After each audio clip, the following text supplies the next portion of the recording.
So Piers, a few days ago, he said Prince William is trying to cover something up, right?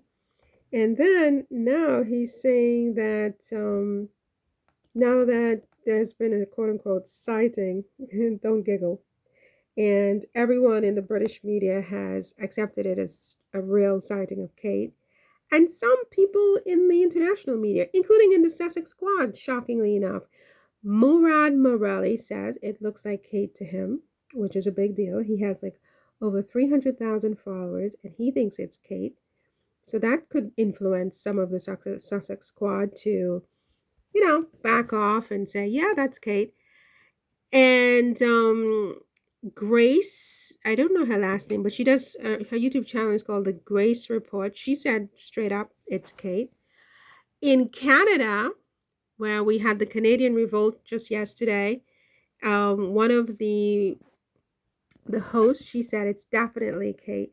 So there are a lot of people who are saying that it was definitely Kate. And so, where do I stand? I stand where I stood before, but I'm willing to, just give them their moment. I mean, I stand so emphatically even more today than I did yesterday that that was not Kate.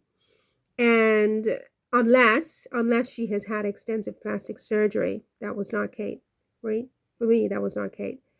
But it's just interesting to me how so many people, including in the Sussex squad, are saying that it is. But anyway, so Piers Morgan, he now says he urges Kate to explain and complain in this video. I touched on this video before, and in the video before this one. Media generally. But I think that's an interesting. All right, let's see. What did he say here? Oh my goodness. So he basically said that basically it's a trust issue. Furore, frenzy, and fabrication, but the monarchy should maintain a position of dignity and stoicism that befits its status and stability above the fray. In the most part, it always worked for her. Times, well, they are changing. The royal family is changing.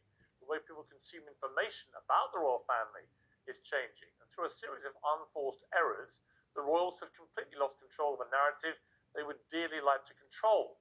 The front page of today's Sun newspaper reports the Princess of Wales looked happy, relaxed, and healthy on her first public outing since abdominal surgery, although that is not a picture, as they make clear, of her. It's an old one. It's not taken on this visit to a farm. They say that she and William spent the morning watching her three children play sports, and then they went to her favourite local farm shop in Windsor. And that's obviously good news. It means Kate is clearly on the mend. That's what everybody wants to hear. But there are no photographs with that story, for whatever reason, nor any named witnesses to the walkabout for those who spent weeks. Did you hear that? There were no photographs. There were no witnesses. In fact, what I'm hearing is that the people who live in the area and who frequent that farm shop say that they didn't see Kate. They didn't see anybody that looks like Kate. And if you look at the people in the background of that 8-second video, they are completely oblivious. Can you imagine the Princess of Wales, who everybody has said is MIA? It's all over the world, literally every corner of the earth. And she shows up at the farm shop, and the people there who typically don't have access to the royal family, except, as I said, behind barricades at big parades and things like that. It's a big deal. It's like seeing Britney Spears or something. It's a huge deal. And they just continue as if nothing at all is going on. And then after they were interviewed, and many of these people are saying that they never saw Kate. And also one guy pointed out that the royal family doesn't just show up in places. It's a security risk. It would be such a breach of the protocols for them to just spontaneously show up impromptu at a farm shop, especially at a time when public interest is so incredibly high. So much has happened in the last few weeks that has placed them in the center of a media maelstrom, like a storm like you have never seen. And so it would have been a total breach of security, I think, on the part of their security to let them go alone, right? I don't think that their security team would have let them go to the farm shop or anywhere else alone at this time. But curiously, in this photo, in this video, there was no security at all, no bodyguards, nothing. And this woman was clearly wearing a wig, right? Clearly wearing a wig. There was no part, it was a sewn up wig that was thrown to the side of this person's head. And these people, I don't know if they are convinced of it or are they trying to convince us of it. I think that they know it can't be true. I think Piers knows it's not true. And I think Piers also knows more stuff about it, which is why he's basically trolling them. It's like a dare. I dare you to do it. He's daring them because he knows it's a big lie. Speculating wildly about everything from the seriousness of her health struggles to the state of their marriage, it's unlikely to be enough to draw a line under this. There are many unanswered questions about the Princess of Wales and the calamitous edited photographs she released last week. We've documented them in detail on the show.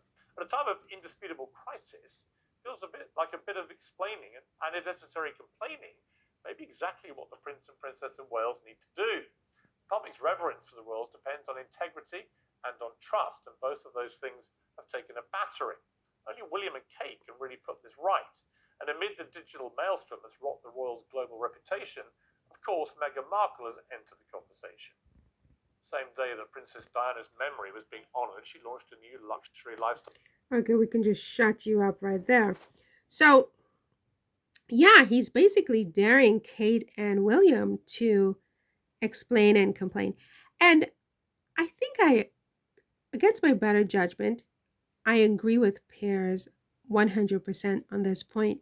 Because again, as I keep saying, the notion that they just show up at a farm shop, which they did not, but let's assume that that was Kate with heavy plastic surgery that has changed her face completely, right?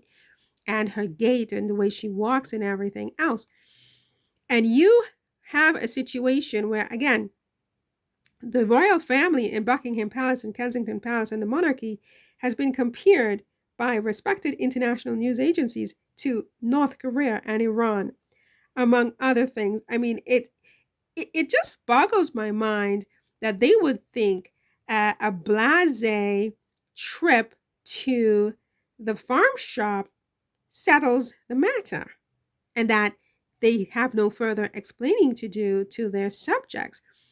Again, the whippersnapper with the so-called William yesterday at the farm shop is bursting with health and energy. You need to explain why you just absolutely stopped working, right? You clearly are doing very, very well. Better than you've ever done. I've never seen her walk that fast ever. And you just took off all this time from work and set people's hearts on fire. People were just, worried to the point of it was just ridiculous. And you feel that it's enough for you to just go to a farm shop and have someone take a long lens 8-minute video of you and that settles the matter? This is like their PR strategy? It just boggles the mind. And I have to agree with Piers here.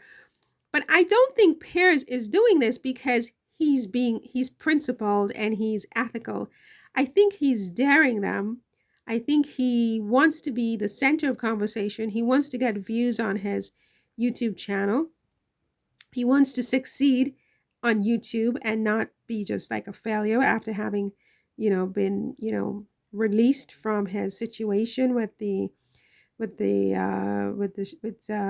Rupert Murdoch or whoever it was he worked for. And so he has a lot to prove. So he has decided, I think, to take a strategy of going against the royal family because he knows that people are going to be in shock that he's doing this and they're going to come and view his videos. And it's working because here I am, right? Otherwise, I would never come onto his YouTube channel, right? So he's urging Kate to explain and complain. And against my better judgment, as I said, I agree. It's like, where's Kate? For me, it's still, where's Kate, right? For him, it's like, okay, that's Kate, explain, right? For me, it's still, where's Kate? And I think in his gut, it's still that way for Piers as well. It's, where's Kate? Because he has other information. So he's playing devil's advocate. He knows something. He's playing devil's advocate. He knows that that was not Kate.